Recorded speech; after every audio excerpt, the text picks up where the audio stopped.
Renegade Raiders, why would you play any other detachment? In this series, I'm going to teach you how to use each Chaos Space Marine unit more effectively. So apart from the fact that playing the other detachments might be fun, Renegade Raiders competitively, in my opinion, is far superior to the others. There's a few reasons for this. So first of all, if we look at the detachment rule, everything in your army gets assault. That means your Land Raider gets assault, your Legionnaires get assault, everything gets assault, so they can advance and they can shoot, which is very powerful. For example, Predators, Forge Fiends, advance and shoot, no problem. But even better than that, everything in your army, apart from allies, with the Heretic Astartes keyword, gains an extra AP for enemies that are on an objective marker, which is just brilliant. So, Accursed Occultists, 2 AP on an objective.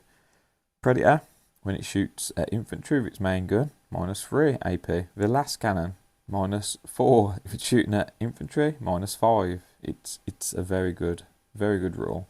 It makes Possessed very good.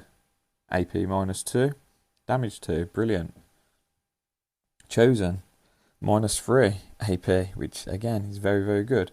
They also have some not amazing enhancements, but very decent. Okay, Despot's Claim is my favourite one to use. So it's quite cheap. I think it's like 15 points currently, and it's just a CP generation. So on a 5+, you get a CP. If you're within 12 of your enemy's deployment zone, which you're probably going to be most of the game apart from turn 1, then it's on a 4+. Next one, Dread Reaver.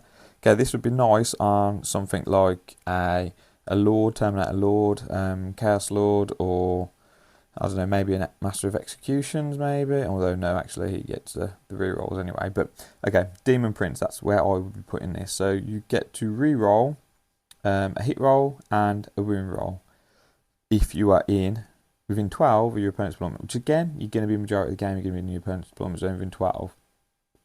My ideal for this would be put on a Demon Prince, Winged Demon Prince, deep strike it into your opponent's deployment. There you go.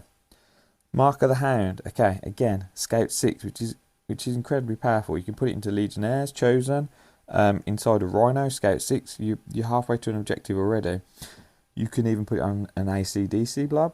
I know they've got Scouts, who Curse Corks anyway, but with the character they can't do it, so this just gives them Scouts. Again, it can be very good. Maybe even something like Raptors, Scout 6 and then 12-inch move, that could be good. Torrent's Lash is probably the least useful one. You can re-roll advance rolls, but again, not bad. And you can shoot if you fall back. So, yeah, least useful one, but still not bad. Then we get into the main reason Renegade Raiders are so good. So, their stratagems. The first one, Unfailingly Obdurate, okay? Armor Contempt. It was brilliant up until the nerf, which happened recently, where you could use it unlimited times until the end of the phase. Now it's just after one attack, okay? Minus the arm penetration of that attack. Used to be brilliant, now it's still good, but not as good. Scour and Seize, okay? This one gives your whole unit precision. So I'm talking a whole unit of Terminators, a whole unit of Chosen, a whole unit of Accursed Cultists. It's ridiculous.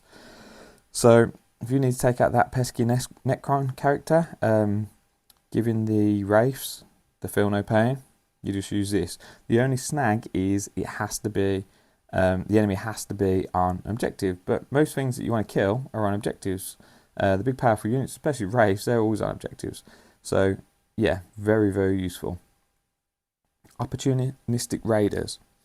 So this one is brilliant. It's probably underrated, but this one is absolutely brilliant. This has got me so many points in games. It's untrue. It's probably potentially the best one for me. So at the end of the fight phase, not the end of the turn, not during the fight phase, end of the fight phase. Okay, so one Heretic Astartes unit from your army, so anything other than allies that was eligible to fight. So it doesn't have to have fought. So it just has to be eligible to have fought. So it has to have been in combat in that phase at some point. So you imagine you charge 2 units in, the one unit kills the other one doesn't get to fight. It was still eligible to fight, it just didn't have the chance to fight, okay? So if your unit is not within engagement range of one or more enemy units, it can just make a normal move of up to 6 or 12 if it's mounted, okay? Otherwise, so if you're still in combat, you can make a fallback move of 6 or 12, whatever your normal movement is, but you can't get back into a transport, okay? If you disembark from transport that turn. So what this does is, after you've fought, so I'm thinking a Curse Cult is here, charge in, kill something, maybe not, and then they can move out ready to take an objective. So generally, what I would do with this is at the end of my opponent's fight phase, it's just the end of the fight phase, not your fight phase, I would move my unit out of combat. So maybe it's going to go onto an objective, snag that objective so I get the points at the start of the turn. Or both, I can then charge whatever, charge back in, get a bit of extra movement, and then make a charge next turn. So if they're in combat, fall back. It's basically a free fallback move. You move out, and then you get to charge, get 41st again next turn. You can move on to an objective, which is brilliant. Or even at the end of your fight phase, you can move them onto an objective and stop your opponent from getting the points for the objective. It's brilliant. It's a really good stratagem. Next, warp charged engines. Okay, this one's probably the least useful, but it's still very useful. So a transport or bikes, Land Raider even, can just auto advance 6 inches. So, you know, not well beaten, but it's still very useful. Ruinous Raid. So this one is very good, but it's also very specific. So either in your shooting phase or your fight phase, if your unit has disembarked from a transport that turn and has not been selected to shoot or fight, until the end of the phase, it can re-roll all hits and all wounds, but the enemy has to be on an objective marker. So what I like to do is middle of the board, park a rhino behind terrain, jump something out, maybe my chosen, jump them out, charge into that central objective, something that needs to be cleared, 4 re-rolls to hit and wound. It's very good, very powerful. You could use it for Havocs as well, jump out on any objective, 4 re-rolls to hit and wound. You got 4 last cannons in there, that's very good, especially on the hitting. And even with your dark packs as well, you could just fish for 6s, potentially.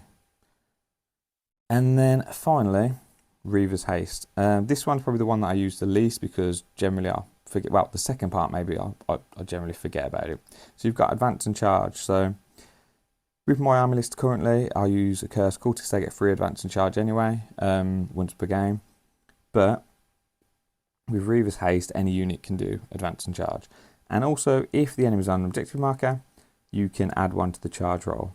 This also works as well if you come in from reserves, deep strike, and the enemy's on an objective, you can add 1 to the charge roll, although, you know, it is good, but not super useful. 18 charge is still a long charge. So, Renegade Raiders, just to sum up, excellent detachment rule, extra AP on objectives, and assault, which is very useful.